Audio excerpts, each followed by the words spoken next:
Okay, this one's 14.2. Number 6, once again, we're finding the limit of a multivariable function as its variables approach 0. Once again, direct substitution doesn't work and there's no way to reduce this, so we have to approach it from different directions, hoping the limit is the same or different. So first, I'll approach it along the y-axis when x is equal to 0. Well, x being 0 produces 0 in the numerator and this term goes away, so it would be 0 over y.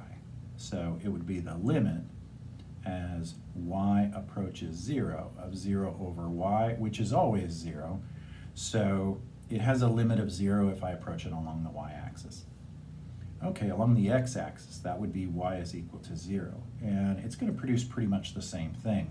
Now it's going to be the limit as x approaches 0 of this new function. It's going to be 0 over the square root of 2x. Well, again, that's always going to be 0 no matter what I substitute in for x. So far so good. It's got a 0 limit approaching it both along the x and y axis. Well, let's approach it along the axis or y equals x. So we're going to approach it along that line at 45 degrees and see what happens.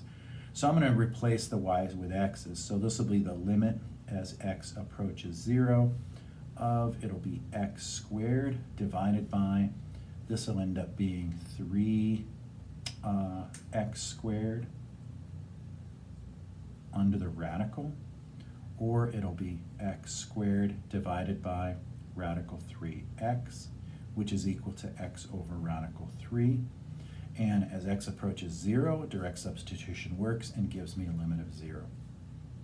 So this looks like approaching it from 3 different directions in the plane all produce 0. So at least so far I don't have any contradictory evidence. I'm going to conclude that the limit is equal to 0.